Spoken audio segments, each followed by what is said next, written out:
Up where the mountains meet the heavens above, out where the lightning splits the sea. I could swear there is someone somewhere watching me. Through the wind and the chill and the rain and the storm and the flood, I can feel his approach like a fire in the blood. And the fire in the blood, like a fire in the blood, like a fire in the blood, like a fire in the blood. I'm a hero. I'm holding on for a hero till the end of the night. He's gotta be strong and he's gotta be fast and he's gotta be fresh from the fight. I'm a hero. I'm holding on for a hero till the morning light. He's gotta be strong and he's gotta be soon and he's gotta be larger than life. I need a hero. I'm holding on for a hero till the end of the night.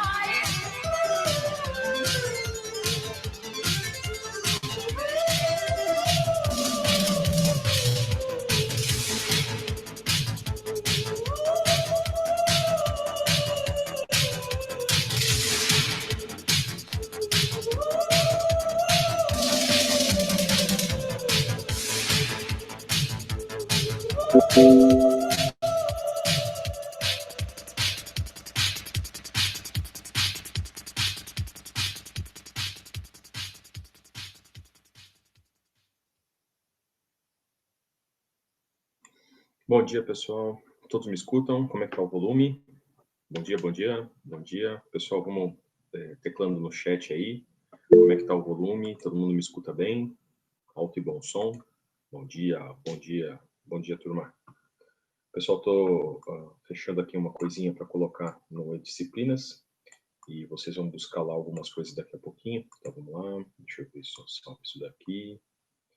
CBS. Modelo do motor e carga. Vamos lá, pegar esse arquivo aqui, colocar no lugar. Então, um momentinho aí, suspense. Bom dia a todos. Cadê você, disciplinas? Aqui.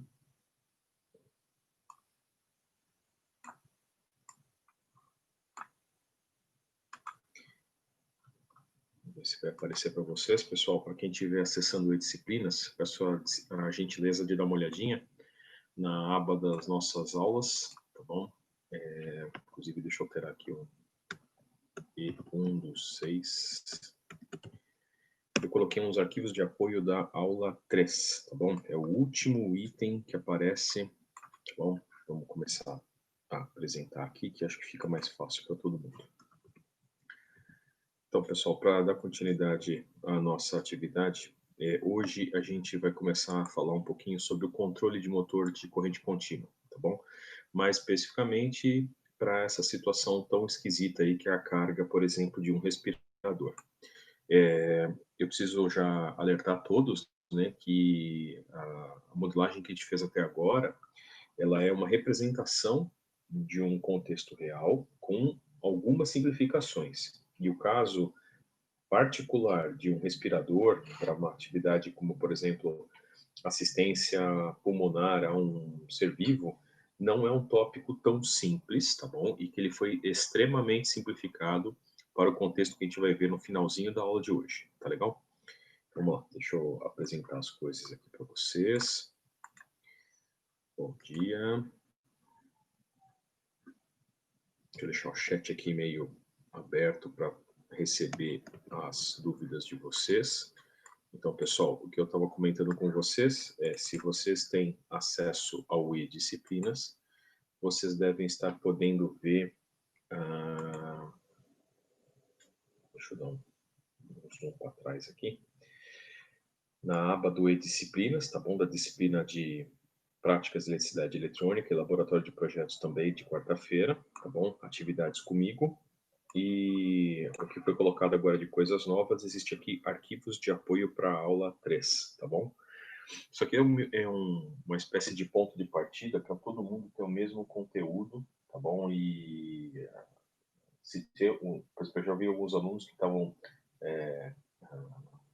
me pedindo ajuda porque estavam com problemas de modelagem, pelo jeito a simulação deles não estava funcionando. Então, para esses alunos, eu vou dar uma olhada aí em específico o que aconteceu com eles, mas para quem então está tendo algum problema com simulação, por favor, pegue esses arquivos que estão lá, para a gente usar como denominador comum, todos partindo do mesmo caso base de modelagem, e depois a gente vai ver as particularidades aí, os problemas de que cada um enfrentou, tá bom? Então são 2 arquivos por enquanto, tá bom? O modelo de motor e carga do VSIM e um arquivo de apoio, tá bom? Chama carga.txt, que eu quero que vocês coloquem no mesmo diretório, no mesmo folder onde vocês estão armazenando o arquivo .vsm, tudo bem? Se atentem a isso, que esse arquivo carga nós vamos usar mais tarde, ok? Então, vamos lá. Antes da gente começar a trabalhar com esses arquivos, vamos recapitular um pouco do que a gente estava fazendo até então. Então, na aula 1 nossa, né, a gente viu um pouco da teoria de motores de corrente contínua, principalmente as equações algébricas diferenciais que regem os fenômenos que estão por trás do motor.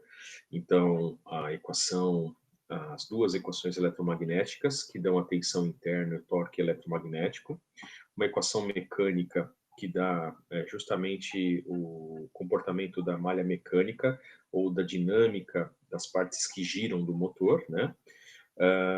E tem mais uma equação que vem da parte elétrica. Essa daqui é uma daquelas que vocês vão ter muita habilidade no futuro em desenvolver para os mais diversos circuitos, não só de um motor de corrente contínua. E que aqui, né, a equação básica era basicamente a tensão de armadura, né, ou a tensão que se aplica nos terminais de motor CC. Ela é um produto da corrente vezes a resistência, mais uma parcela que é a indutância vezes a variação da corrente com o tempo. Então, a gente viu aí esses 3 conjuntos de equações, essas 4 equações, e isso foi na aula 1. Na aula 2, eu dei para vocês alguns argumentos, como mostrar, fazer simulações, né? E a gente ficou como tarefa tentar implementar para casa aquele motor que foi dado na aula 1 para fazer alguns tipos de exercícios, como se fossem ensaios, tá bom? Com um modelo computacional. Então, ao invés de eu ter um motor em cima da minha mesa, eu teria uma simulação computacional que poderia representar os fenômenos que acontecem ao motor. E como parâmetros, eu falei para vocês usarem o CAFI, o RA e o LA que vocês obtiveram, e depois, para a constante de amortecimento e a inércia do conjunto rotórico, usar alguns dados aqui que eu tinha, na verdade eu tinha dado chute, tá? Eu tinha dado um chutão na aula passada, e acho que eu errei fundamentalmente em um deles, e no outro por consequência, tá legal? Mas a primeira coisa que a gente vai discutir agora, que eu preciso ver até no chat com vocês, é se vocês chegaram em valores muito distantes para pelo menos esse primeiro conjunto de parâmetros, tá bom? Eu vi que muita gente chegou em valores de indutância que foram bem menores do que esse, na faixa de 14, 20 milihenries, tá bom? E enquanto eu já vi pessoal que chegou aí perto do que deveria, em torno de 70, o pessoal chegou com 80, 65, tá bom? Então, vamos ver, o que vocês têm aí fácil para me falar? De quanto vocês chegaram de indutância, de resistência de armadura principalmente. O Cafim a gente vai falar daqui a pouquinho. Vamos lá. Participem, turma. Bota aí no chat. O que vocês tiveram aí? Teve um colega aqui que chegou com 2 valores, 75 e 79. Guilherme, quando a gente chega com 2 valores, a gente deve tentar consolidar eles num único. Então, usa um critério seu, por exemplo, dá mais valor para um ou para o outro, mas faz uma média ponderada dos dois para você ter apenas uma indutância, tá bom? O Alan chegou a 17 mini-Henries. Então, pessoal, é importante vocês observar o seguinte: o cálculo reverso da indutância, ele depende da determinação daquela constante de tempo, daquela exponencial amortecida. Então, aquele ensaio que eu dei para vocês, a gente dá um degrau de tensão, a corrente sobe com uma certa constante de tempo. E essa constante de tempo, ela depende da indutância e da resistência total do circuito. E a resistência total do circuito, eu preciso frisar com vocês, ela tem uma perturbação de 0,1 ohm, que é um resistor de shunt, que é usado para fazer as medições de corrente. Então, normalmente o pessoal começa chutando o valor da resistência, você adiciona um valor de 0,1 e depois você, usando um programa de aproximação de gráficos, né? Pode ser o Excel, que ele consegue fazer tendências exponenciais, descobrir a bendita da constante de tempo que aparece, tá bom? No expoente, né, da exponencial. E dessa constante de tempo, sabendo que isso aqui é um L sobre R, dado o R, então, que a gente já sabe, você estimar o L, tá legal? Então, por favor, revisem aí se por acaso vocês não tiveram qualquer acidente nesse percurso, mas o valor que a gente esperava era em torno de 65 a 75, eu já vi alunos com 80 também, mas como tem erros naquela... O Alan aproximou para um polinômio. Então, Alan, o aproximar por um polinômio é também bom, mas o interessante, se você aproximar por uma exponencial, é que você determina imediatamente a constante de tempo do fenômeno natural, porque a resposta do sistema ele é um menos um e elevado a menos t sobre tal. Quando t tende a infinito, né, esse termo, aliás, desculpa, a nossa expressão, ela é uma certa corrente vezes um menos t sobre tal. Quando t tende a infinito, espera um pouquinho. Não, contrário. Então, eu tinha feito certo. O fenômeno que está lá no motor é basicamente uma coisa desse gênero aqui, ó, tá? Quando o t tende a infinito, né? Essa exponencial aqui, ela vai praticamente tender a zero, e aí a corrente vai tender ao IA, que é aquela corrente de regime que a exponencial se estabiliza, e depois essa envoltória aqui, ela vai dar o tal para a gente. Então, se você se aproximar por um polinômio, você vai encontrar um polinômio de fato, mas até você encontrar essa constante de tempo, ainda existe mais etapas para serem feitas, tá bom? Porque você precisa de um polinômio chegar numa exponencial, tá legal? Eu vou tratar isso aqui depois individualmente com cada um de vocês, tá legal? O que eu acho que a gente precisa então agora é trabalhar um pouco com esse modelo para a gente ganhar confiança se ele realmente nos representa, tá legal? Se ele é de fato um motor. Bom, então aqui pelo jeito não há muita discussão. Eu acho que uma grande maioria chegou perto desses valores, tá bom? Pelo menos do RA e do LA. Agora, o CAFI, existe uma outra discussão. O motor que a gente estava vendo, ele tem redutor acoplado, como até coloquei aqui na introdução desse slide, né? Ou seja, a velocidade que eu estou vendo é a velocidade do eixo depois de um monte de reduções, e é por isso que a inércia fica muito pequena, tá bom? Porque o redutor, como ele tem um grau elevado de redução, acho que é 1 para 100 mais ou menos, 1 para 80, faz com que a inércia do conjunto rotórico apareça no modelo eletromecânico com valor muito pequeno, tá bom? Então, aqui ficou 10 a menos 5, não é tão pequeno quanto eu tinha falado, isso aqui o correto é 13 vezes 10 a menos 4, então trolei vocês, forneci um chute um pouco errado, tanto para o D, que também esse não é o melhor valor, o valor correto é em torno de 0,1 Newton-metro radiano por segundo. Então, eu trolei um pouco vocês ao dar esses chutes, mesmo quando eu mandei o e-mail no meio da semana passada, a respeito de problemas lá de convergência, esses valores ainda estavam muito baixos. O correto lá estava numa ordem de grandeza menor, era ser uma ordem de grandeza maior, 10 vezes maior, tá legal? Isso para o motor que eu tenho aqui na minha bancada, que eu acabei testando aqui no final de semana. Então, vamos lá. A respeito do CAFI, tem muita gente que na hora que vai calcular o CAFI, calcula o CAFI do motor e despreza o redutor. Na verdade, isso é o correto, porque o CAFI, ele é uma na verdade, o K, né, que é uma constante, o φ, ele vem do fluxo dos ímãs, tá bom? No motor de ímã permanente. Mas o K, ele é determinado pela geometria do motor de corrente contínua. A geometria que eu quero dizer é o arranjo de bobinas, a quantidade delas que está em série, a quantidade que está em paralelo, ah, ah, uma relação entre diâmetro e comprimento de eixo. É uma geometria do motor. O redutor é um artefato mecânico que está pendurado na ponta do eixo para multiplicar o torque e dividir a velocidade.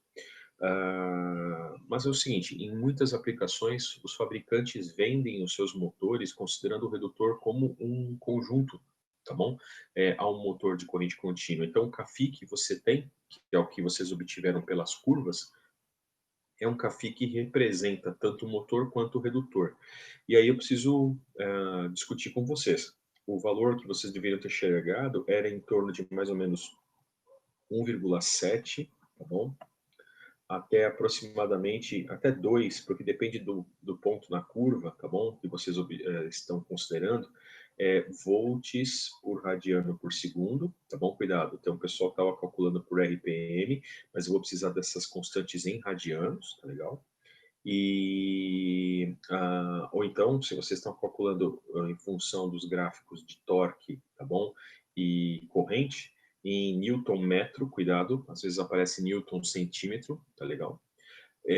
Então, é isso que eu queria discutir com vocês. Como é que ficou o valor do CAFI de vocês? Pode chutando aí ou pode colocando aí no chat para nós. Vamos elaborar a respeito disso.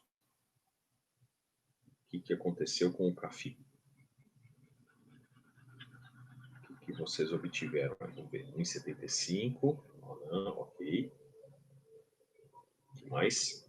Vamos lá? Mais pessoas, 1,82, Giovanni. Vamos lá, turma. Podem sugerindo aí os valores que vocês chegaram próximo, 1,89, legal. Metro por radiano por segundo, que mais? 1,89, 1,87, 1,95, 1,83, ok, muito bom. Então é o seguinte, ó, aqui pelo jeito não teve tanta discussão, o pessoal acho que encontrou lindamente o que deveria, tá legal? Então, turma, isso daqui realmente caracteriza toda a parte elétrica e eletromecânica de um motor, tá bom? O que resta para caracterizar um motor são essas outras duas constantes, tá bom? Uma delas é o D e outra é o J, né? E eu falei para vocês, o D, ele tem a ver com o que a gente chama de atrito rotacional, é o atrito, é um atrito dinâmico, ou, desculpa, não é rotacional, é rotacional, é um atrito mecânico, dinâmico, ou seja, só acontece quando você tem movimento no motor e que depende de várias outras coisas, como, por exemplo, até a viscosidade do ambiente onde ele está colocado, porque tem motores que podem trabalhar com, por exemplo, uma atmosfera confinada dentro dele de outros gases para fazer refrigeração. Às vezes o pessoal refrigera com nitrogênio para algumas aplicações de altíssima performance, mas em geral é ar, né?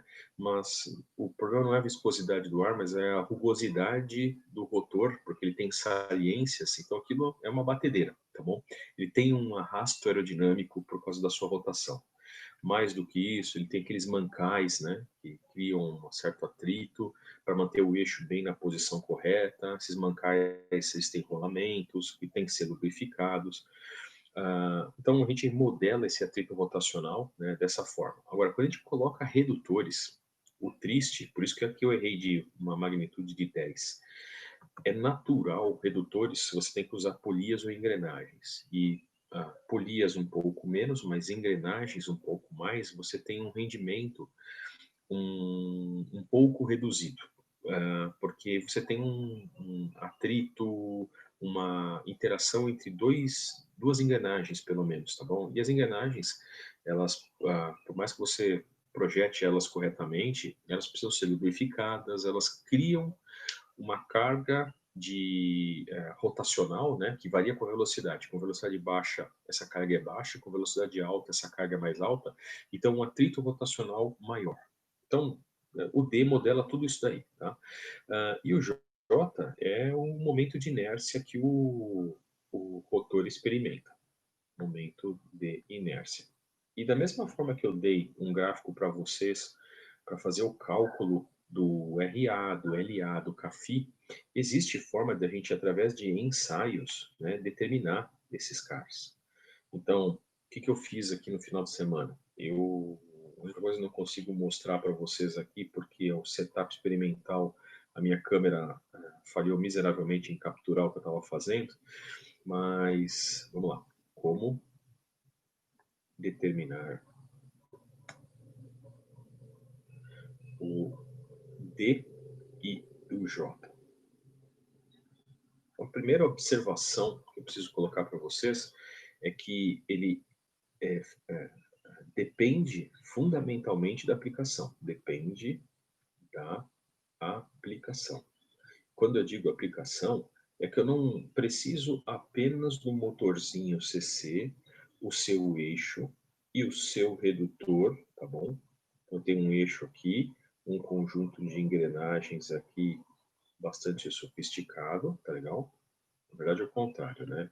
Em geral, se você quer fazer um redutor, você tem uma engrenagem de maior no eixo da carga e uma engrenagem menor no eixo do motor. Então aqui você tem lá o seu motorzinho CC, ele está apoiado numa base, motor, engrenagem, e aqui você tem a carga dinâmica que está ligada ao eixo, que aqui pode ser, por exemplo, uma turbina, no caso, por exemplo, se for um ventilador para auxílio à respiração de pacientes que não usem um Foley, né? Porque comentei com vocês, né? A aplicação nossa, nós vamos pegar um umbu e pressionar. E uma aplicação que é muito tradicional, o pessoal coloca um Foley, tá bom? De plástico ou borracha dentro de um cilindro de vidro. Esse Foley, ele é tracionado, né? Aqui embaixo tem uma parte móvel, um eixo. Aqui vem um braço de uma biela, né? Aqui você tem um motor girando. Deixa eu pegar isso aqui e colocar mais centralizado. Isso aqui está aqui, adeus. Então você coloca um motor girando um disco. Esse disco você coloca uma haste, tá bom? É uma biela. Aqui você coloca uma guia para esse eixo aqui, né, se movimentar para cima e para baixo. Então você pressiona mais, tá bom? Ou pressiona menos esse fole e você faz então ter uma vazão de ar aqui, tanto de entrada quanto de saída, tá bom?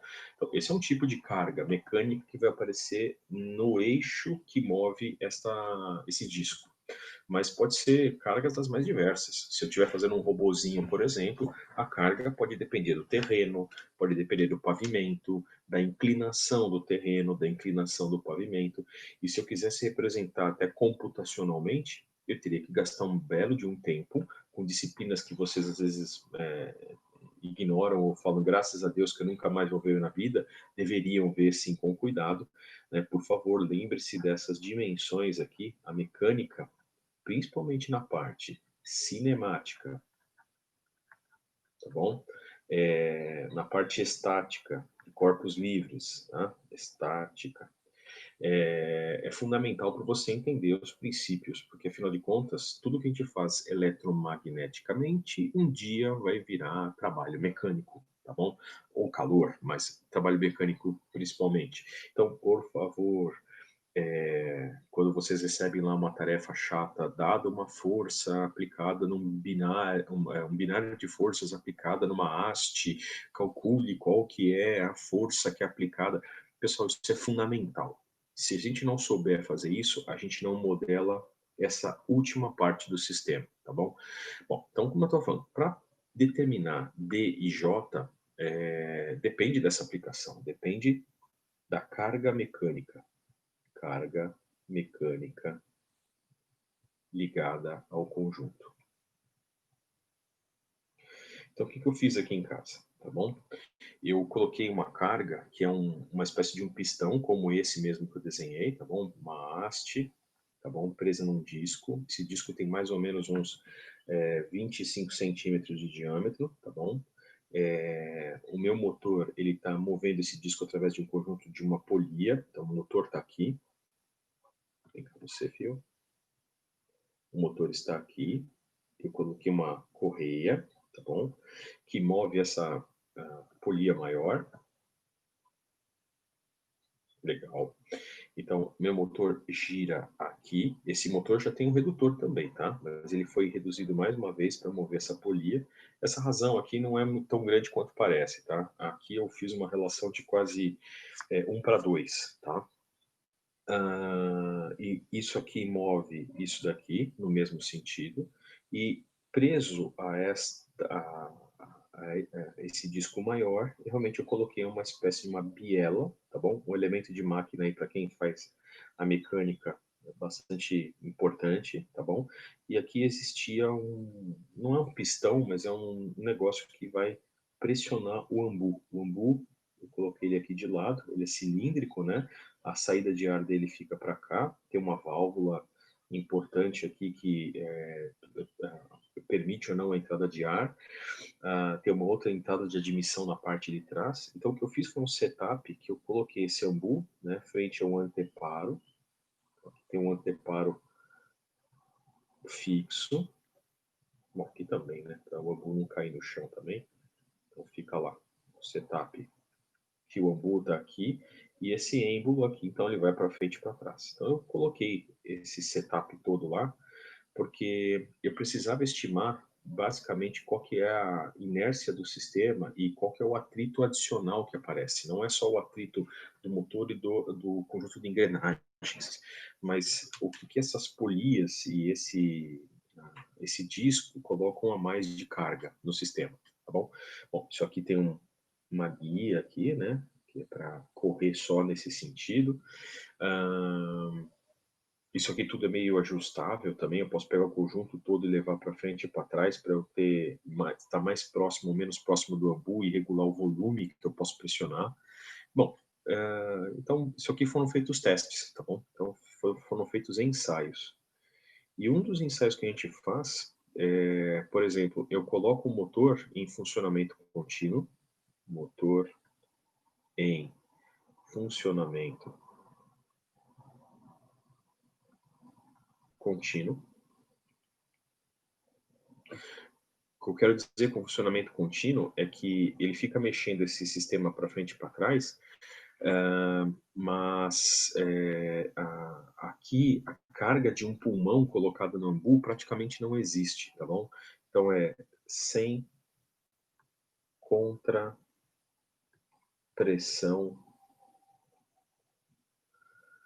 no ambu. Então, na hora que ele pressionava, não existia uma força resistente aqui muito grande, tá bom? Eu estava querendo medir o quanto tinha de atrito no sistema até este ponto, tá bom? Até esta fronteira. Então, deixei isso aqui rodando direto, sem parar, com uma velocidade, lógico, né, não muito alta, mais ou menos, sei lá, isso aqui eu coloquei para ficar mais ou menos 1 Hz, né, um ciclo por segundo, tá bom? É uma velocidade bastante alta para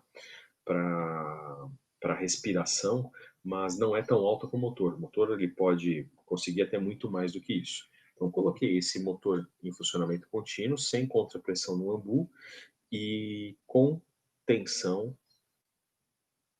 constante. Monitorando a velocidade do motor. E aí eu vou fazer algumas coisas interessantes. Eu vou deixar vocês arrepiados desde agora que medir velocidade em qualquer coisa não é trivial, tá bom? Quando eu coloquei aqui que eu estava monitorando a velocidade do motor, vocês devem falar, como que você fez isso, Felipe? Como é que você mediu a velocidade? No caso de um motor de corrente contínua, existe uma coisa interessante que as escovas elas criam pequenos curtos-circuitos durante a sua rotação, não sei se vocês lembram na primeira aula, mas o conjunto de comutador, ele durante a sua revolução, ele vai criando alguns tipos de transitórios, porque tem uma hora que ele troca de uma lâmina para outra, ele coloca uma bobina às vezes em curto, é natural, ele faísca naturalmente.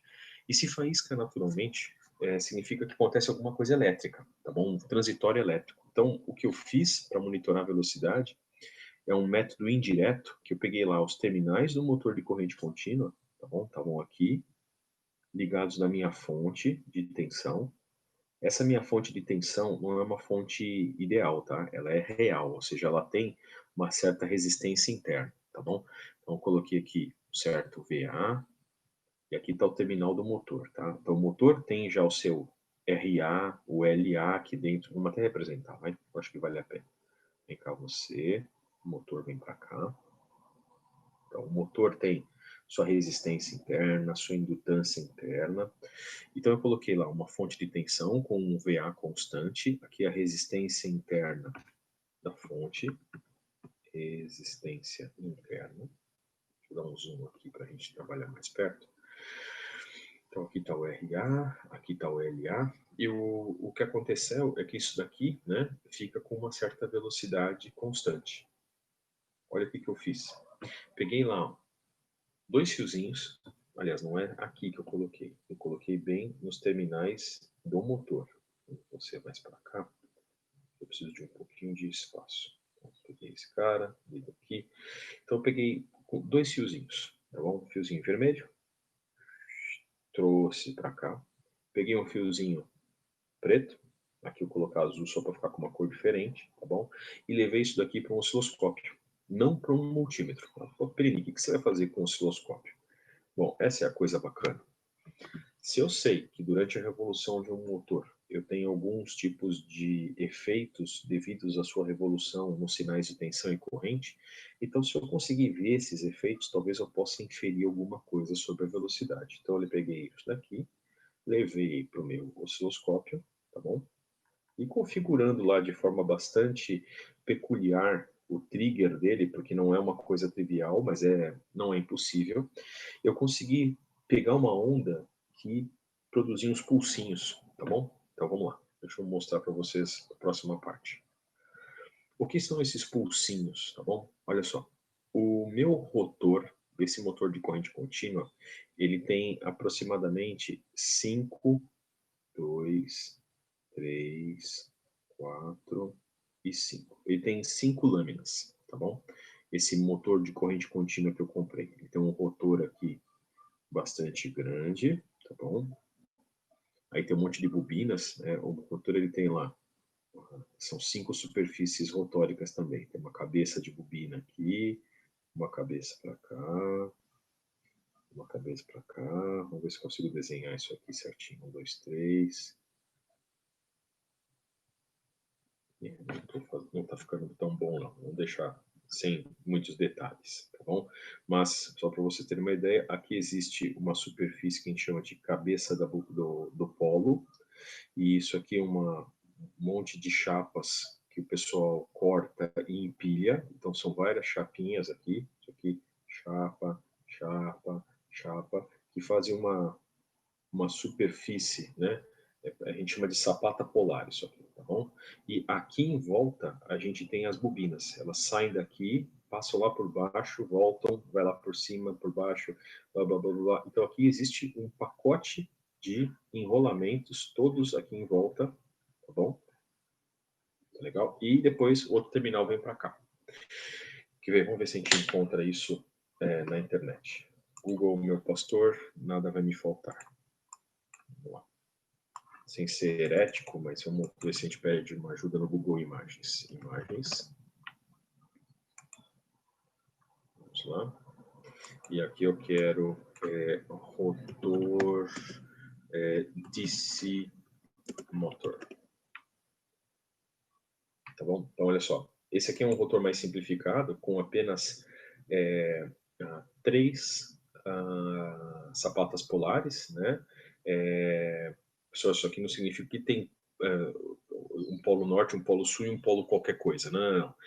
Toda vez que alguém energiza esse polo aqui, ele fica norte aqui e as linhas de campo se fecham às vezes pelo ar ou pelos outros polos. Então eu tenho um norte e dois suls aqui separados, mas é um único polo sul para baixo. Então, depende de como você energiza, tá bom? Mas olha só, esse rotor tem 3 sapatas e olha só a bobina enrolada. Ela está enrolada aqui com poucas voltas. Em geral, o pessoal bobina isso daqui para ele ficar cheio, como essa daqui, ó. Esse aqui provavelmente um site de compras aí, ó. Percebe? Olha só como a sapata polar, né? Ela tá aqui e embaixo uma bobina com muitas voltas. E aqui está o coletor, ó. O coletor é essa superfície que está aqui na pontinha, tá bom? Aqui onde vai as escovas. Essa daqui tem 3 lâminas. A minha, ela tem 5. Bom, então é o seguinte. Se você sabe como que é construído o coletor, né? Essas lâminas aqui. O que a gente... Deixa eu até copiar isso daqui. Vamos levar para cá. Vem comigo. Então, se você sabe como essa coisa aqui, então, é construída... Aliás, 10 milhões de vezes mais bonito que o meu, né? Traz para cá. Se eu monitorar aquele sinal que eu falei para vocês, vocês vão ter, ao longo do tempo, uma onda que mostra o seguinte. Tá aqui é a tensão aplicada. V. Aqui é tempo. Uma onda que a tensão está tudo bem, tudo bem, tudo bem, mas na hora que a escova está num certo momento aqui que ela intercepta e ela entra ela curto-circuita um conjunto de espiras, acontece um pequeno afundamento na tensão, natural. Não é um curto-circuito de verdade, porque ele não coloca esse motor com 3 coletores ou com 5, ele nunca coloca um curto, mas ele tem uma redução na resistência vista pelo circuito. O circuito sempre trabalha lá com o mesmo RA, mas no momento da comutação, esse RA cai, tá bom? Não é que cai pela metade, mas ele cai, às vezes, de 100% para 80%, tá bom? 20% ele cai. Então, a queda dessa resistência faz com que a corrente tenha um surto, tá bom? Um pequeno aumento, e por causa daquela resistência interna, né? A minha fonte, ela não é ideal, ela tem resistência interna. Então, toda vez que o meu circuito aqui, ele muda um pouquinho a sua resistência, então essa resistência aqui, ela está tendo pequenas variações, cria pequenas variações na corrente, e porque essa resistência aqui, ela também é finita, eu tenho uma tensão aqui que sofre os efeitos dessa mudança da resistência interna, da resistência do motor, da resistência de armadura. Então eu consigo ver um pulsinho, um pulsinho, um pulsinho. Então, se eu trigar o osciloscópio lindamente, né, para pegar esse sinal, isso não é fácil, e espero que a gente possa sair do isolamento em breve para que vocês possam trabalhar com seus laboratórios de eletricidade. Eu tenho um efeito glorioso. Isso daqui é retrato da rotação. É o motor rodando ao longo do tempo. Então, se eu medir o período entre esses sinais, o professor aqui falhou miseravelmente em fazer um período consistente, tá bom? Porque se a velocidade não muda, essa distância desses pulsinhos é a mesma, esse T deveria ser o mesmo, ele me dá uma evidência da velocidade. Então, olha só que interessante. Eu conseguiria medir velocidades no motor de corrente contínua, observando a tensão de alimentação, tá bom? Mas observando a tensão de alimentação de uma forma muito peculiar, tá bom? Eu preciso detectar esse evento aqui. E qual que é o problema? Isso daqui só é expressivo se a tensão de alimentação for alta e se a velocidade for alta. Se essa tensão for muito baixa, essa tensão ela fica tão pequenininha que para ligar com o osciloscópio ainda é até possível, mas fica cada vez mais difícil. Vamos supor que eu quero fazer um microcontrolador para pegar isso para qualquer valor de tensão, para qualquer valor de velocidade, tá bom? Não é tão trivial quanto parece. Tá certo que é o seguinte, ó, com tensão mais baixa, o motor ele deve ter períodos muito maiores, porque a tensão é praticamente proporcional com a velocidade, tá bom? Tensão baixa, velocidade baixa. Tensão alta, velocidade alta. Então é o seguinte, é isso que eu fiz, tá bom? Eu coloquei o motor para rodar e fiquei observando. Então, isso daqui me dá uma ideia de uma frequência, tá bom? 1 sobre T, vou chamar esse cara aqui de T1, tá bom? 1 sobre T1, e dessa frequência eu obtenho a velocidade angular, tá bom? E o que eu fiz? Eu parei o motor, eu desligo o motor subitamente. Então, esse é o ensaio que eu fiz. Então, ômega está constante. Aí, o que eu faço? Eu interrompo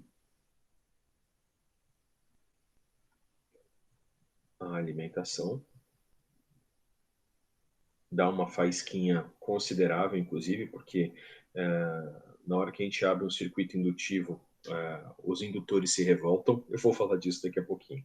Mas depois de interromper a alimentação, o que eu fico fazendo é monitorar a perda de velocidade.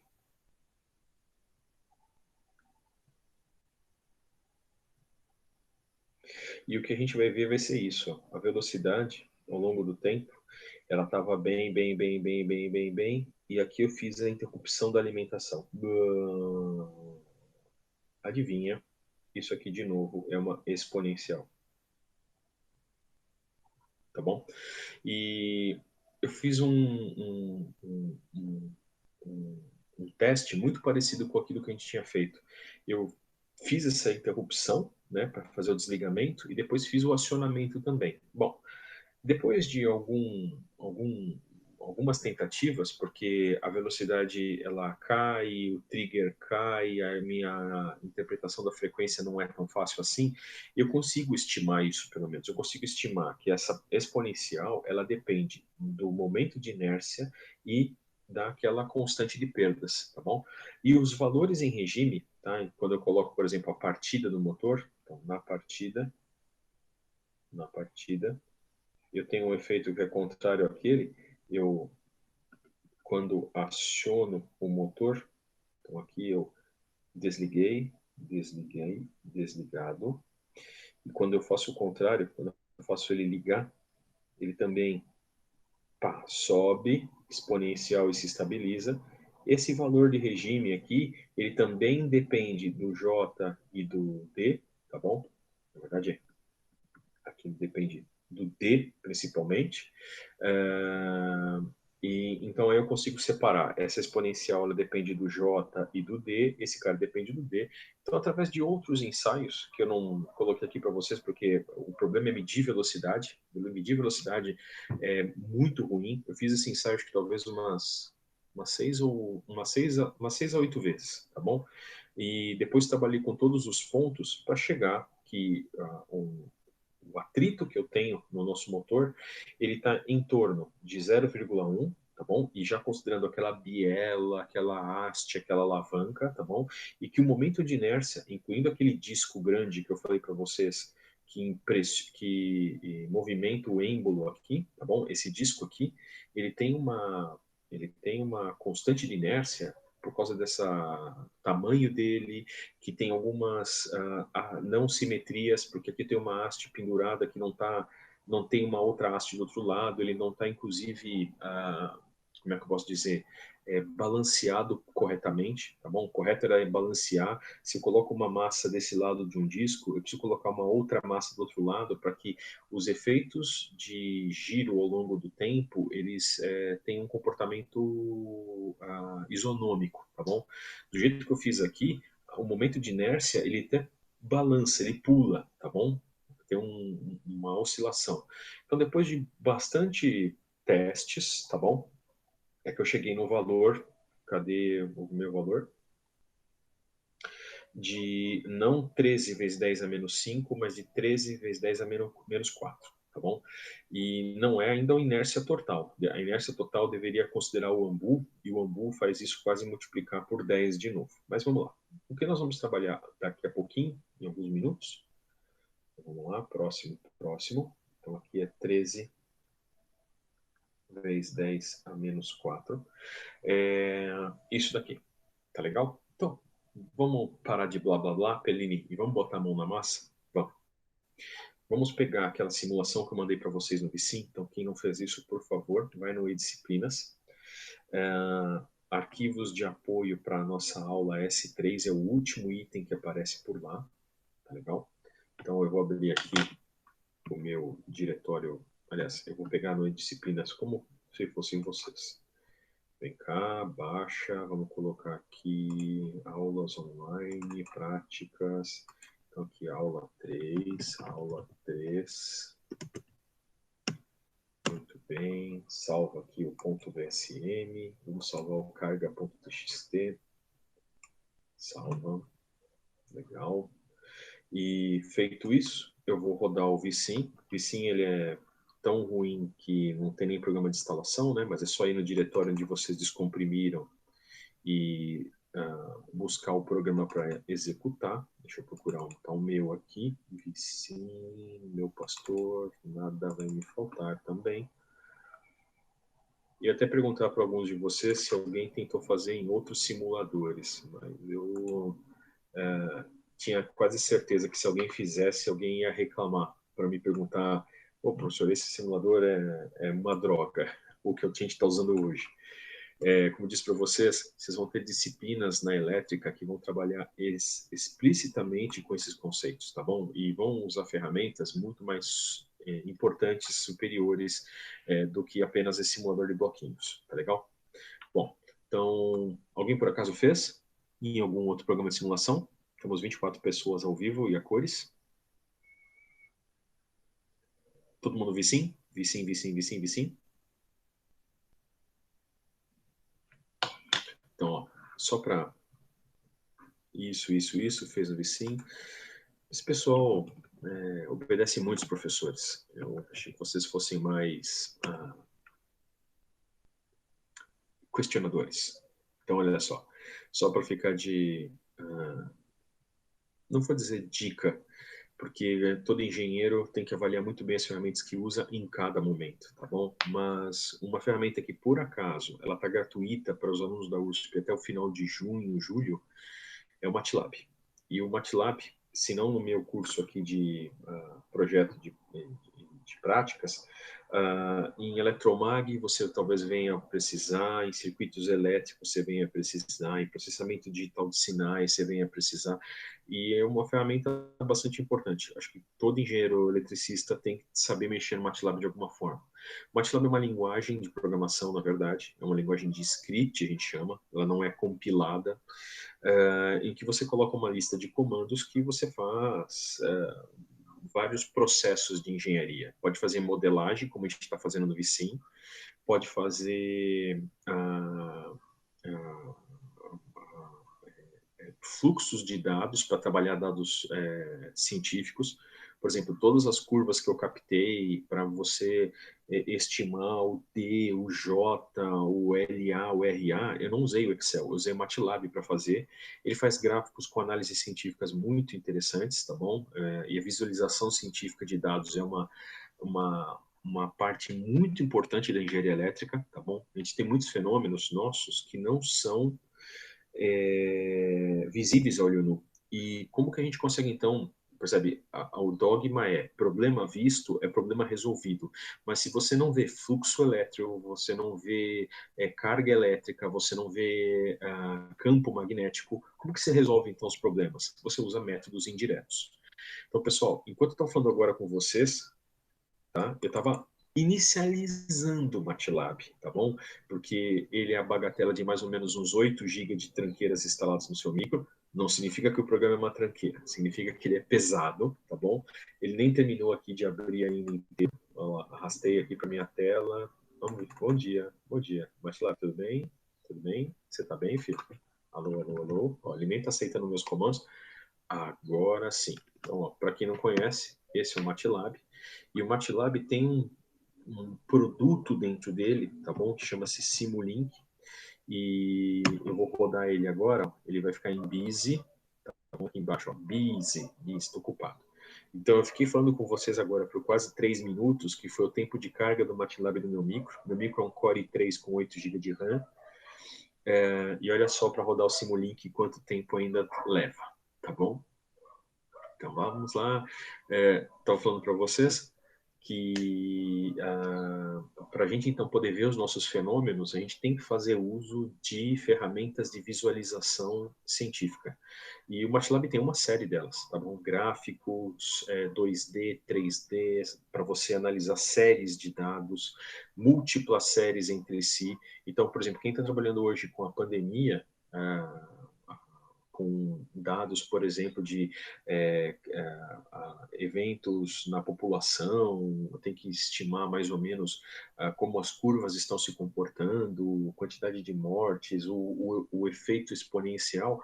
O Simulink, o MATLAB, na verdade, tem uma série de toolboxes estatísticos que podem trabalhar com esses dados. Tá bom? Então, um profissional de saúde, não um engenheiro eletricista, também usa MATLAB, tá bom? Minha esposa trabalha na área de saúde, ela usa também ferramentas como o MATLAB para fazer análise de dados estatísticos. Então, isso aqui é um conjunto de coisas, diria um canivete suíço, não suíço, tá bom? Eu não sei a origem do MATLAB, mas ele deve ser americano. A MathWorks, que é a empresa que desenvolve e comercializa ele. Aqui no Brasil tem a OpenCAD, que é uma representante. Então, desculpa, se vocês vão trabalhar com engenharia de fato, vocês vão ser questionados na mesa de entrevista. Você já mexeu em MATLAB? E você tem que falar, sim, eu já mexi. E, por favor, faça jus a isso, não que isso não seja uma mentira, mexam. Então, olha só, disparei o Simulink agora há pouco, e o Simulink está nascendo, tá bom? Tem uma cachorrada aqui perto da minha casa hoje, deixa eu... Muito bem, vou botar uma musiquinha no fundo, ver se dá para diminuir as bagunças. Olha só, para quem quer conhecer, isso aqui é um simulador, tá bom? Também de blocos como o vSim, só que com 8 GB de espaço em disco. Toda vez que você roda no seu micro, ele vai morder pelo menos uns 2 GB, 3 GB de RAM, tá bom? E a velocidade dele, eu não quero desmerecer o produto é muito bom, só que precisa de micros muito bons, tá? Ele faz simulações como o que a gente está fazendo. Vamos ver se eu consigo carregar ele. Vamos, filho. Bom dia. É capaz de estar até estragando a live no Google Meet, porque o uso de processador é tão grande. Pode começar a falhar meu som, meu áudio. Pessoal, só para comentar com vocês, são 8h45 e a gente deve fazer uma pausa, mais ou menos umas 9h20, tá bom? Para tomar um suquinho. E depois, em seguida, a gente retoma as nossas atividades até às 11h em ponto, tá? Hoje eu devo ir até o final. Olha só, depois de mais algum tempo, aparece isso daqui, onde eu poderia, tá bom? Começar a construir um diagrama de blocos. Tá? Você pega lá uma biblioteca de blocos, vamos ver se ele consegue me mostrar alguma coisa. Não. E a biblioteca de blocos dele é muito mais vasta do que o Simulink, tá bom? Então, por exemplo, blocos para tempo contínuo, função de transferência, derivador, integrador, funções dos mais diversos, tá bom? Então, controlador PID, que a gente usa para controle, tem coisas específicas, por exemplo, para simulação de sistemas elétricos, tá bom?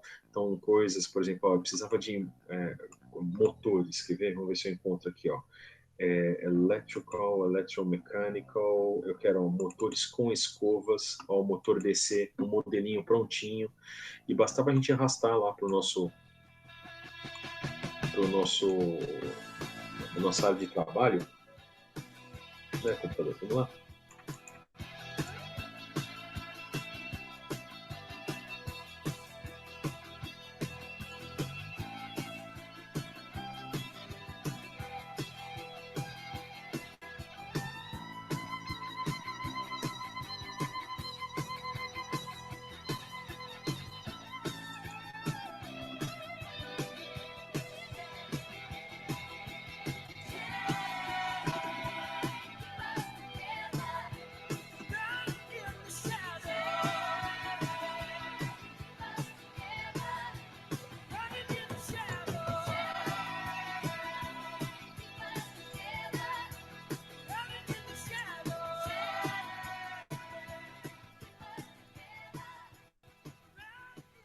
eu fiquei quieto para a gente poder escutar o final da música do Fleetwood Mac, tá bom?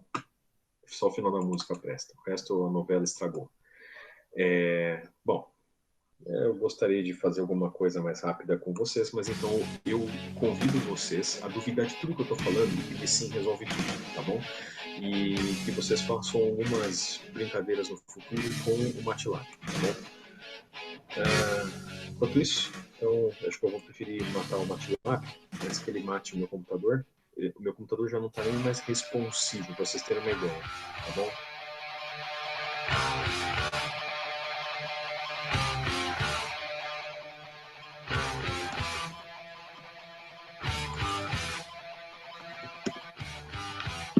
Tchau, MATLAB.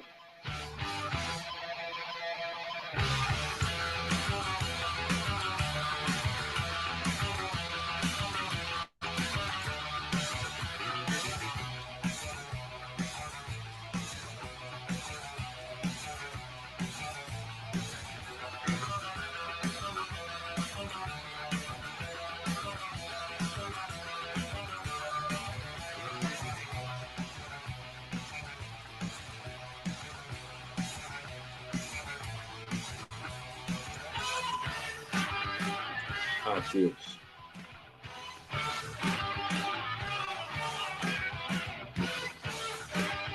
Pessoal, todos ainda vivos?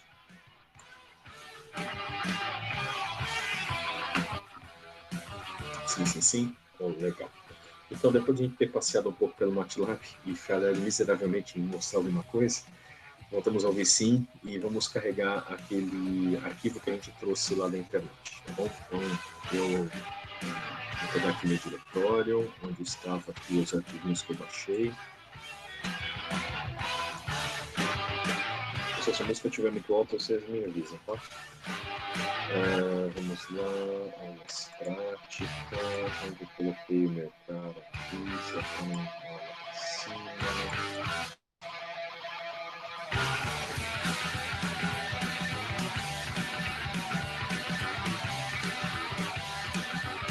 Tinha trazido para algum lugar.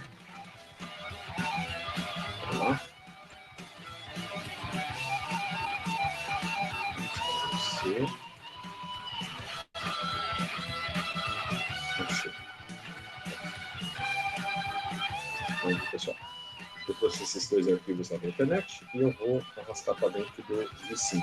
VSim, se vocês quiserem arrastar as coisas para dentro, só cuidado, arrastem para a aba bem da esquerda aqui, tá bom? Onde está o Diagram 1, tá bom? Se você arrastar para cá, ele anexa dentro do área de trabalho como um ícone estranho, tá bom? Aqui, se você arrastar para cá, aparece aqui, beleza? Então, pessoal, vamos lá. O que a gente tem aqui no VSim? Depois vocês em casa dão uma olhadinha no modelo de vocês, mas eu coloquei aqui valores para as variáveis nossas, então 70 milímetros para a indutância, 53, 530 miliohms, tá bom? Então 0,53 ohms para resistência de armadura. O CAFI, tá bom? Em volt por radiano por segundo ou newton metro por ampere, ele é 1,83, 3 alguma coisa, tá bom? O J aqui, deixa eu ver onde está a apresentação minha, pera um pouquinho, a gente ia fazer um J de 13 vezes 10 a menos 4, tá bom? Eu já coloquei aquilo bem maior, porque eu coloquei o momento de inércia do Ambu, tá bom? Que esse é outro cara complicado de calcular, e eu consegui fazer o cálculo dele. Cadê você? Sim. Então, esses, percebe, era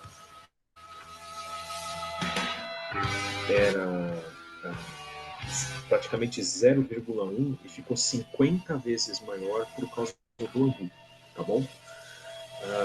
Por causa daquele êmbolo lá e o Ambu mesmo, a estrutura dele mecânica, tá legal? O D, ele ficou, eu tinha colocado aqui de 0,1, tá bom? Que são as perdas mecânicas desse sistema todo. Então, isso aqui é o parametrização, que a gente chama, tá bom? Do modelo. Professor, cadê o modelo? O modelo eu coloquei todo nesse bloquinho, motor CC, tá bom? Então, se eu clicar aqui com o botão direito, vocês vão ver aquelas 3 categorias de equações, tá bom? Que eu falei para vocês colocarem. As equações elétricas, tá bom? Então, você clicar com o botão direito lá, você vai acessar essa caixinha, e tem um integrador, né? As equações eletromecânicas, e aí tem tanto o Kφ ômega como o Kφ-I, tá bom? Para produzir a tensão eletromotriz induzida e o torque eletromagnético, tá bom? E a equação mecânica, que tem conjugado eletromagnético, conjugado mecânico, conjugado de arrasto criado pelo D e momento de inércia J, tá bom? Mais um integrador, tá bom? E o que eu coloquei a mais aqui de coisas? Tá? Eu coloquei um bloquinho que o Vicim tem, tá bom? Que converte unidades. Se você vier aqui no menu Blocks, e ver, eu acho que fica em Annotation, se eu não me engano. Não é Annotation. Deixa eu verificar. Transcendental, não. Código de inglês. Não. Sistemas lineares, booleano, aritmético. Não é aqui mesmo. Aritmético. Unit Conversion, tá bom? Esse Unit Conversion é interessante porque ele já tem algumas... Opa, não, direito no lugar errado. Esse Unit Conversion é interessante porque ele já tem várias dimensões, temperatura, volume, distância, energia, par, resistência, um monte de dimensões e conversões das mais triviais. Então, aqui tem uma série de relações lineares entre as grandezas já prontinhas para você poder usar. Então, só botar lá um multiplicador, blá, blá, blá. Então, aqui eu queria converter radiano por segundo em RPM, então eu fiz um bloquinho desses de Unit Conversion, tá bom? Então, não é tão importante para nós, mas é mais um bloquinho para a gente aprender. E aí, eu tinha falado na aula passada que tem uma coisa que é importantíssima na hora que a gente está... Professor, atividade de modelagem inicial do Vicim, levantamento de curvas, é para ser entregue até meio dia de hoje mesmo? Então, a rigor, sim. Então, olha só, eu estou mostrando um aqui na aula, quem não fez e me entregar o que eu estou apresentando para vocês, eu consigo considerar alguma coisa, mas eu tenho que dar mais valor para quem já fez, a gente submeteu antes da aula, tá bom? A música tá ok, vamos lá.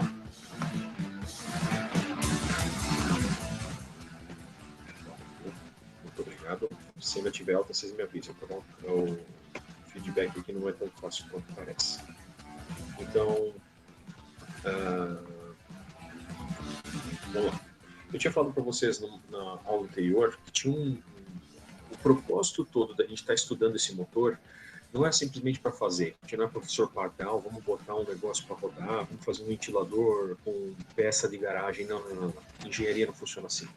Engenharia, a gente tem que ter ideia de como trabalhar nessa ciência, tá bom? Não é uma coisa fácil que um nível de autoajuda possa resolver, que a gente chama seleção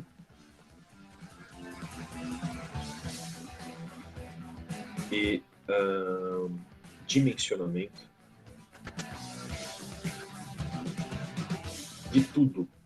Mais especificamente, na nossa aula que nós estamos fazendo há 3 aulas, nós estamos fazendo seleção e dimensionamento de motores e acionamentos. Então, o que nós estamos fazendo? Estamos estudando a aplicação, estamos estudando uma possível solução, que é utilizar motor CC, mas uma das coisas que essas nossas simulações elas estão produzindo para nós são evidências de dimensionamento. Eu preciso saber, talvez, a partir das simulações, pelo menos os seguintes dados para uma máquina elétrica, tá bom? Potência, tá bom? Quando a gente diz potência, não é potência elétrica, é a potência mecânica. Não é simplesmente potência, mas saber todas as tensões que a gente vai precisar ter, ou que vamos ter resultante do nosso circuito, e todas as correntes, tá bom? Pelo menos eles, tá bom? Mas tem mais coisas aqui, tem dimensões que advêm da potência, que é a energia. Vamos supor que o nosso respirador precisasse ser mantido, por exemplo, por baterias. Preciso saber a quantidade de energia necessária para manter o sistema funcionando por um certo tempo. Qual a espessura dos fios que devem colocar as tensões nos motores? Eu preciso estudar todas as correntes. Eu preciso estudar até circunstâncias anormais de correntes, que a gente chama de correntes de sobrecarga ou até curto-circuito, para fazer isso. Essa é a etapa mais bonita da engenharia, é dimensionar os componentes para uma dada aplicação. Então vamos lá. Essa simulação do vSim, eu comecei a colocar algumas coisas para trazer à tona grandezas elétricas e grandezas mecânicas que são relevantes para nós. E uma coisa que eu fiz foi calcular aqui em 2 multiplicadores, tá bom? A potência elétrica do sistema e a potência mecânica do sistema, tá bom? Vamos entender isso aqui fundamentalmente? Então, eu vou voltar para a apresentação aqui. Deixa eu deixar o chat aqui ainda paralelo. Olha só. Olha o que acontece no nosso motor. É um fluxo energético, tá? A gente coloca energia elétrica. E eu vou tirar lá na ponta energia mecânica. Então, como que a gente coloca a energia elétrica? Bom, eu sei que o meu circuito ele tem algumas coisas meio elétricas. Aqui existe um eixo, um conjunto de engrenagens, bom, mais uma carga mecânica aqui. Então, aqui é o redutor. Esse aqui é o motor. Então, o que eu coloco aqui, em termos de energia, é isso daqui, ó. Isso daqui, não em termos de energia, mas em termos de energia ao longo do tempo, é um produto, vamos até chamar isso aqui é a potência elétrica colocada no circuito. Eu estou colocando VA vezes IA. Isso aqui é de ensino médio, né? Potência no circuito é de corrente contínua, é a sua tensão vezes a sua corrente. Tá legal?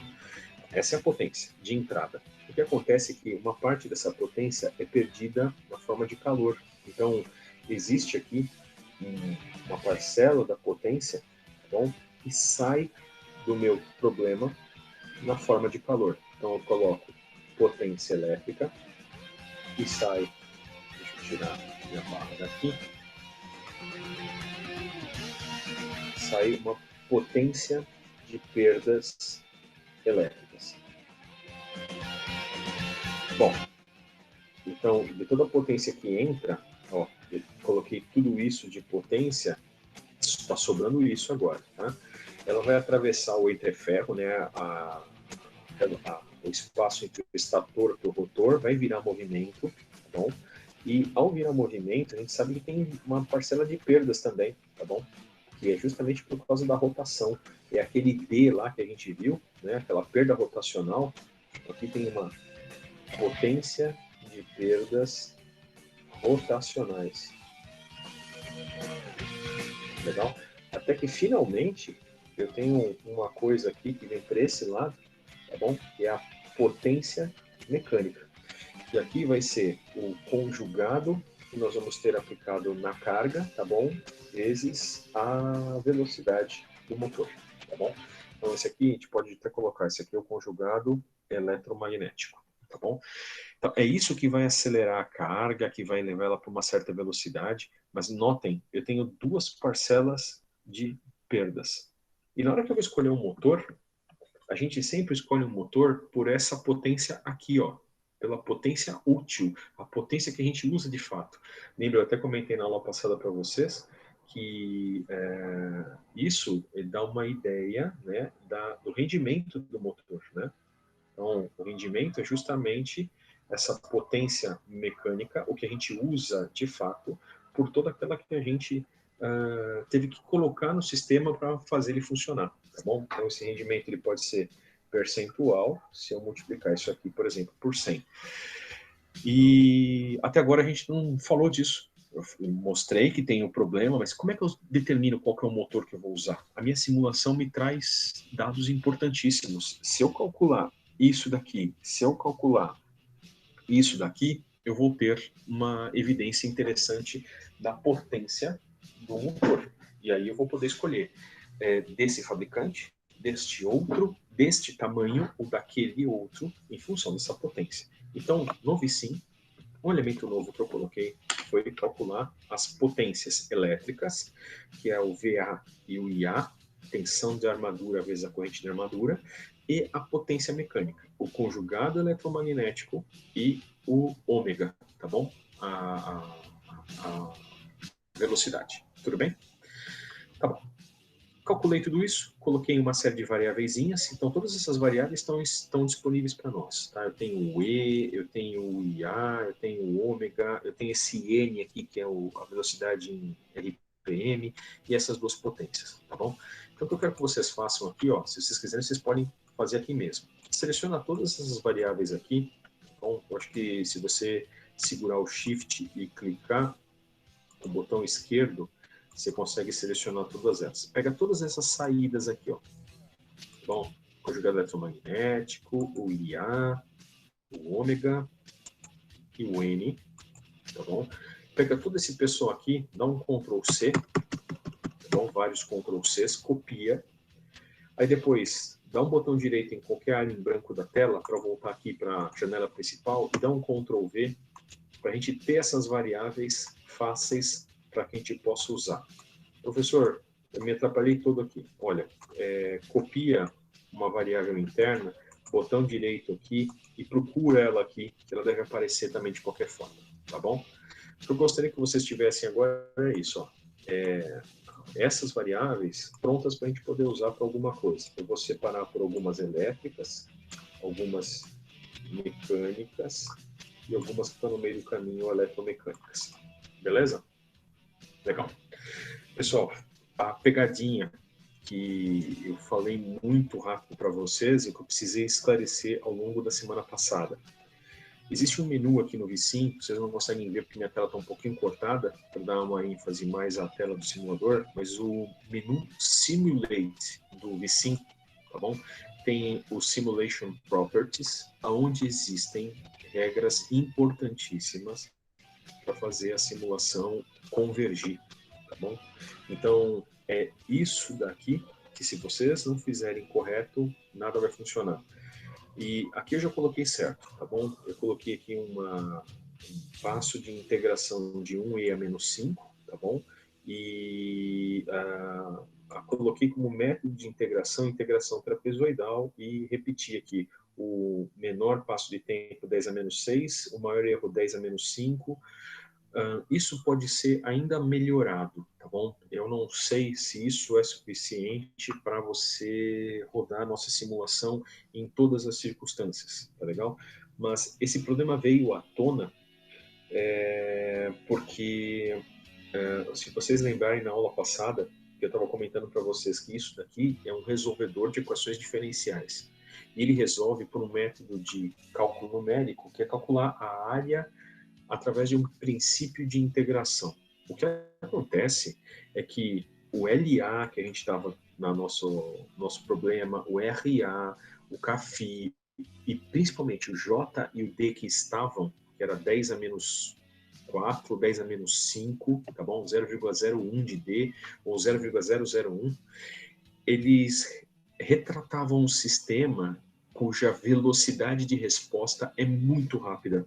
Então a simulação ela precisa ser mais minuciosa e calcular com mais precisão, com intervalos de tempo muito mais próximos os pontos dos nossos gráficos, porque senão ele pode ter um erro de convergência, um erro numérico, tá bom?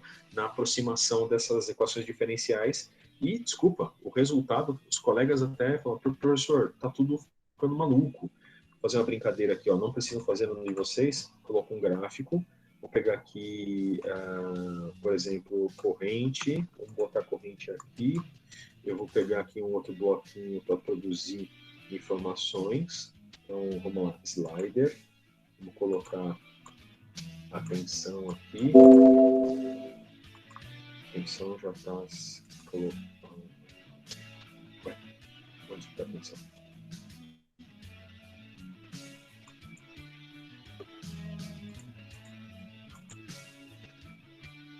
Espera um pouquinho só. Cadê? Onde a atenção está sendo atribuída aqui? VA, não tem VA em lugar nenhum. Pessoal, tem mais uma coisa aqui embaixo.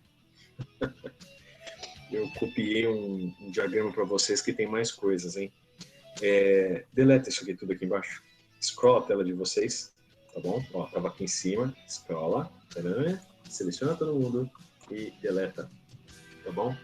Spoiler alert. Então, ó, eu vou fazer não precisam agora fazer o resto que eu estou demonstrando aqui. Olha só o que acontecia.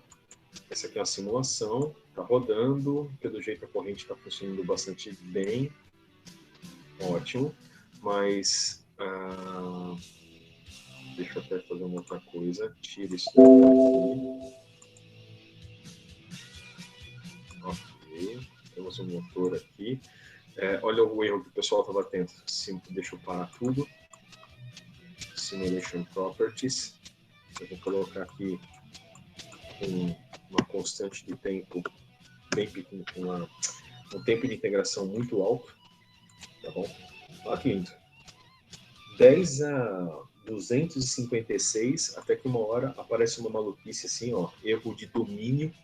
Esse erro de domínio é porque ele não consegue representar com as variáveis de ponto flutuante as grandezas que foram resultantes do processo, tá bom? Então vamos dar um abort aqui, vamos ver se dá para ver, mas já está até como representado infinito. Mas olha só que interessante. Com grandes poderes vem grandes responsabilidades. Simular equações diferenciais é uma coisa que visualmente eu faço, eu arrasto bloquinhos, mas eu ainda preciso de engenharia. Eu preciso saber o que eu estou fazendo para configurar a simulação de forma correta, senão os dados que ela vai nos apresentar podem estar completamente errados. Então, não adianta você dar uma simulação para um técnico fazer, tá bom? Que ele não tenha conhecimento sobre todos os domínios que estão por trás. Porque o resultado, se ele acreditar piamente naquilo, ele pode estar incutindo num erro absurdo. Então, sempre o Tico, vocês desenham a simulação, operam ela, enquanto isso o Teco está pensando na teoria que está por trás, o que aquilo está fazendo sentido ou não. Então, vamos lá. Agora eu vou voltar para uma situação para a gente trabalhar um pouquinho. Então, isso aqui eu vou colocar meu passo de integração 1 a menos 5. Vamos ver se eu volto a simular legal. Ok, voltou. Eu sou uma corrente para tudo. Agora vamos deletar todas as coisas aqui e nos preparar para trabalhar. Deixa eu ver aqui. O que vocês devem ter no computador de vocês. Era uma maluquice que estava assim, tá bom? Então, pessoal, primeira coisa. Nós vamos ver o motor sozinho, sem carga. Esse modelo carga aqui é um bloquinho que nós vamos usar no final da aula de hoje, que ele simula a carga do Ambu, tá bom? Eu fiz um ensaio, coloquei ele para rodar e eu consegui levantar um emulador do esforço do Ambu ao longo da revolução do motor, tá bom? Então, mas nós vamos usar isso no final da aula. Por enquanto, eu quero que vocês peguem isso daqui, coloca no lugarzinho bem reservado e desconectem, tá bom? O T-carga que estava aqui na saída, deixa esse T-carga sem nada, tá bom? Quero que vocês façam o seguinte, venham aqui nos blocos, tá bom? E vocês vão pegar 2 produtores, signal producers, pegam 2 sliders, tá bom? Vamos copiar 2 sliderzinhos. Esse slider aqui de cima vai ser o simulador da nossa carga. A nossa carga ela vai ter valor superior de 10 Nm, valor inferior de 0, e eu quero incrementos de 0,2 não percentual, tá bom? Isso aqui vai ser carga. Tudo bem? Configurem um slider dessa forma. Tem um jeito aqui, que vê que ele mostra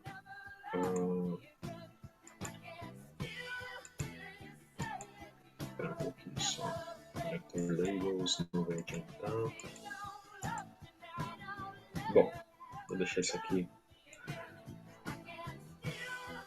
Vou fazer uma coisa.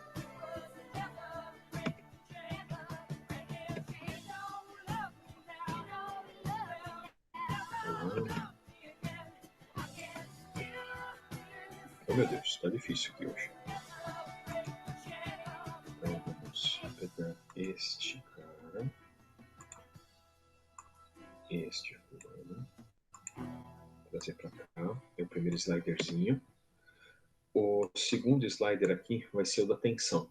Tá? E a tensão, nós vamos colocar um valor máximo de 13,5, um valor mínimo de 0 e incrementos de 0.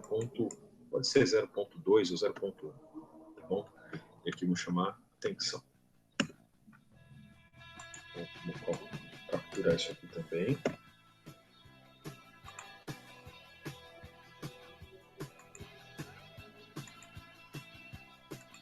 Pega este cara. Legal. Vamos voltar aqui para o VSim. Então eu vou aplicar esses fulanos às respectivas variáveis internas. Tá bom?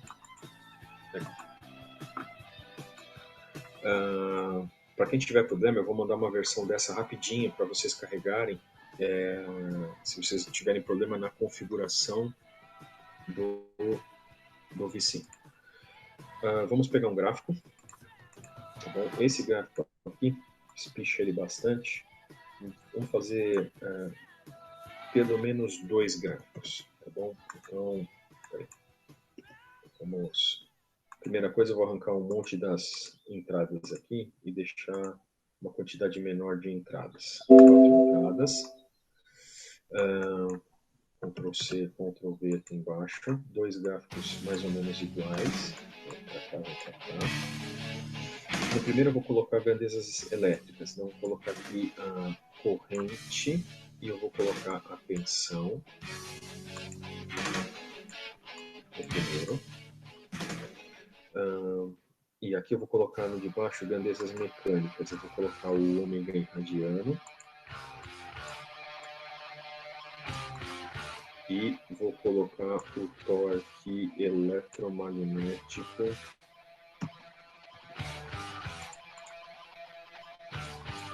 Aqui. Bom, outras coisas importantes, eu vou configurar alguns eixos para ficarem fixos. Então, botão direito em um dos gráficos aqui, eu vou escolher Fixed Bounds, tá bom? Que é eixos com dimensões fixas. Nos axes aqui vou colocar o valor superior em torno de, pode ser 15 talvez, porque eu botei 13,5, vou botar 14 máximo, y mínimo 0, só isso que eu preciso. Vou fazer a mesma coisa para cá. Vamos botar esse cara com Fixed Bounds, o outro gráfico de baixo. Só que talvez ao invés de 15, nós vamos botar o valor máximo de pode ser 5 e 0, tá bom? Então, vamos ver se vocês conseguiram fazer isso até agora. Eu posso passar essa minha simulação para vocês daqui a alguns momentos. Então, turma, é o seguinte, se a gente tem um motor, a gente tem que conseguir pilotar um motor. E o motor não tem muita coisa que fazer com ele. Ou a gente segura o eixo, que a gente vai simular com o slider de carga, ou eu coloco tensão nas escomas, tá? na armadura do motor. Então, vamos botar para rodar e vamos ver o que está acontecendo. Ó, play. Olha só, carga 0, tensão 0, nada acontece. Deixa eu mudar um pouco aqui meus gráficos de lugar, para que todos possam ver na apresentação. Vou mostrar para vocês. Isso, acho que consegue todo mundo ver mais ou menos igual. Salva de novo aqui. Então, carga aqui, tensão aqui. Vamos escola para baixo, escola para cima, limpa a tela. Salva, salva, salva. Então, ó, play. O VSim está rodando. mais ou menos em tempo real. O mico aqui talvez não está tão rápido assim, um pouquinho mais lento. E o que eu vou fazer agora, vamos tentar aumentar a tensão. Sobe a tensão. Opa, tá bom. A tensão subiu. A corrente aqui, tá bem pequenininha, né? Tá vendo esse sinalzinho azul aqui, ó? É a corrente, tá bem baixinho, tá bom? Faz sentido? O que vocês acham? Botei 5 volts e tá aparecendo, ó, se você clicar com o botão direito enquanto está simulando, ele mostra até o valor instantâneo, tá dando 0,15 amperes, 150 miliamperes. Faz sentido? Um motor com 150 miliamperes.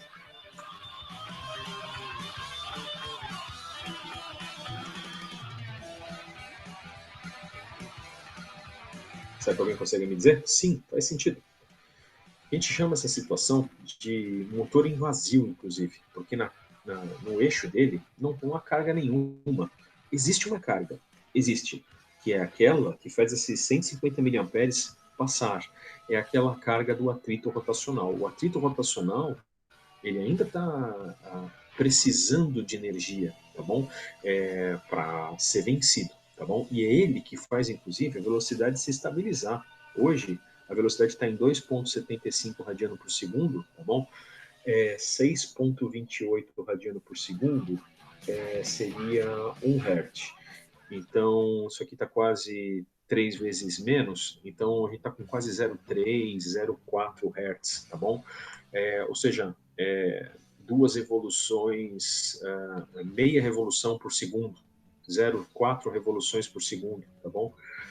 Uma revolução a cada 2 segundos. Então, assim, eu tenho um motor que está com uma certa tensão, ele está rodando com uma certa velocidade, e essa velocidade ela é determinada pela força que o motor está fazendo e as forças resistentes contra esse movimento, que por acaso agora é só o atrito, tá bom?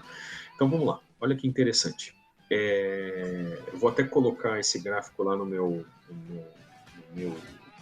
diz assim, na minha apresentação. Espera um pouquinho. Né? Traz para cá. Eu vou trazer este cara aqui e eu vou recortar toda a tela. Vou botar aqui e fazer essas observações aqui. Rapidinho. Tirei o horário só, pessoal. Esqueci de colocar no relógio de plantão. São 9h20. Vou fazer mais uma brincadeira com vocês. Nós vamos parar por 5 minutos, tá bom? 9h21. Então, daqui 5 minutos a gente para, a gente volta às 9h30. Então, olha só. O que a gente está fazendo aqui? Pouca tensão. Pouca. Por que pouca, Perini? Porque o motor nosso, esse que a gente está modelando, ele é feito para tensão nominal de 13 volts, tá bom? Carga zero, né, praticamente. Então, a gente chama aqui, ó, motor em vazio. Tá bom? Pouca carga. Vou fazer isso. Pouca carga ou nenhuma. A gente chama isso de em vazio. Então, olha só, a corrente aqui aproximadamente 150 miliamperes, né? E é devida à perda rotacional. E vamos ver essa perda rotacional? Vamos fazer o seguinte, vamos medir ela. A gente, na verdade, já está com ela medida. Vamos usar ela em alguma coisa. Tá vendo esses dois caras aqui embaixo, esses potência elétrica e potência mecânica? Vamos mostrar eles. Convido vocês, vem aqui no... Epa, caiu? Voltou? Eduardo, às vezes é alguma coisa local, espero que não seja a minha internet, tá bom? Mas olha o que eu vou fazer com vocês agora. Nós vamos mostrar esses dois sinais aqui de potência elétrica e potência mecânica, tá bom? Podemos fazer isso de várias formas. Então, vamos no menu Blocks, aliás, para a simulação. Vamos no menu Blocks, Signal Consumer. Podemos fazer isso, quer ver? Um medidorzinho interessante. Pode ser esse meter aqui, tá bom? Pega ele, meter. Esse meter aqui é meio esquisito, tem um ponteirinho estranho. Eu quero que vocês cliquem aqui no Add Connector, tá? Na barra de botões lá em cima tem um botãozinho, Add Connector, tá bom? Está perto do de impress, do paste, né? Tem o copy, o cut e o paste. Depois tem o Add Connector. Clica aqui no medidor para vocês terem dois medidores, tá bom? Só que eu não quero esse medidor de ponteirinho aqui feio. Vamos mudar isso aqui para um outro tipo. Botão direito nessa janela inteira. Vamos mudar esse primeiro para potência elétrica. Então, olha só. Meter 1, chama de potência elétrica. Potência máxima, pode colocar aqui 25 watts, tá bom? No meter 2, vocês vão colocar aqui potência mecânica. Vamos botar também 25 watts de upper bound, tá bom? E a coisa que eu quero que vocês façam é, aqui nesse style, ao invés de gold, tá bom? Vocês vão colocar bar, tá bom? Olha só, tchan. Viram duas barras verticais, de 0 até 25, potência elétrica e potência mecânica. Potência elétrica é o sinalzinho que está vindo aqui na seta vermelha. Potência mecânica é o sinal que está na seta azul. Basta a gente agora, então, colocar esses sinais ligados a essas variáveis internas. Então, eu vou vir aqui, eu vou vir aqui.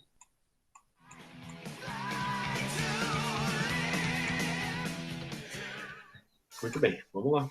Põe para simular. Vamos ver. Nesse lugar do jeito que estava, com 5.13 volt-ampere, olha só, potência elétrica, 0.77 watt, 770 miliwatts de potência elétrica. E olha a potência mecânica, 0.75.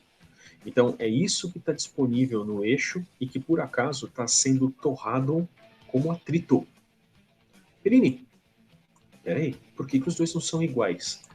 Existe uma diferença entre um e o outro, que é justamente as perdas naquela resistência interna do motor. Uma parte dessas potências elétricas que são fornecidas viram calor na resistência de armadura, tá bom? Aqui parece mixaria, mas é algumas centenas de miliwatts, tá bom? Umas dezenas aí de miliwatts. Beleza? Então é o seguinte, temos aqui um medidor de potência em tempo real.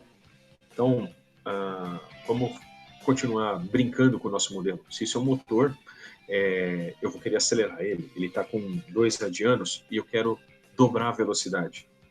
Eu queria que vocês me falassem no chat. Se eu quero dobrar a velocidade de um motor, o que vocês acham que eu tenho que fazer com a tensão de alimentação? Perini, eu vou escolher aqui até dar certo. Não precisa, somos engenheiros.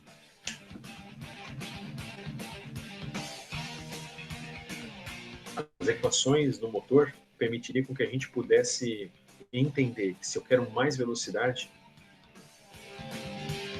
é lógico, eu vou precisar de mais torque, eu vou precisar de mais... A velocidade no motor de corrente contínua está intimamente ligado à tensão de alimentação e a relação é praticamente proporcional. Então vamos ao seguinte, ao invés de 5.13, vamos botar 10.2.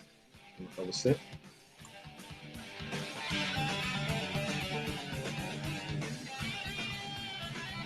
E aí? Será que deu certo? Vamos ver o que saiu até na minha escala aqui, ó. 5.43, tá bom? Com 2.7, né? Então, faz sentido? Vamos ver as coisas corrente. Deve ter dobrado. Se eu aumentei a velocidade, era 0.150, quase 0.3. Então, essa é uma coisa importante, tá bom? Notem que a velocidade é diretamente proporcional à tensão de alimentação. Tudo bem? Pelo menos em regime permanente, tá bom? Ou seja, depois que os transitórios passaram, como assim transitórios, Perini? Olha só o que acontece quando eu estou variando a tensão aqui, ó. Olha o que acontece com a corrente. Tá vendo umas chispinhas estranhas lá? Muito bem. São transitórios que estão aparecendo lá, tá bom? Que são a variação da corrente ao longo do tempo, elas produzem tensões, tem um efeito aí bem interessante. mas depois que o transitório passa, tá bom? Os valores em regime prevalecem, tá bom? Os valores, todas aquelas variações de corrente ao longo do tempo, o efeito da indutância, o efeito da inércia, tudo isso desaparece, tá legal? Bom, então é o seguinte, essa é a primeira percepção que eu gostaria que vocês tivessem, e nós vamos fazer uma pausa para alguns minutos aí, tá bom? Vamos voltar às 9h35, vou dar uns 7 minutinhos aí para vocês, onde a gente deve começar a pensar o seguinte, já que tensão e velocidade são, parece que proporcionais, se eu quero controlar a velocidade de um motor, percebe, de um respirador, eu vou ter que fazer um fluxo de velocidades bastante bem conhecidos, ele precisa seguir alguma coisa, né? Então basta controlar a tensão. Essa é a nossa impressão. Se eu mexer na tensão sozinho, tudo dá certo, tá bom? E aí nós vamos ver os problemas. Eu só estou mexendo, pessoal, na tensão aqui, ó. Eu não mexi na carga. Na hora que eu mexo na carga, meu amigo, tensão não é velocidade, não. Tensão, ela cria um monte de artefatos que no final das contas viram velocidade. Então, pessoal, são 9h29 agora, eu vou até parar essa gravação agora para ficar 2 vídeos menores e retomamos às 9h35, ok? Vai estar no ar aqui, vou fechar meu microfone um pouquinho, mas quem quiser às vezes fazer perguntas, aproveita, tá bom?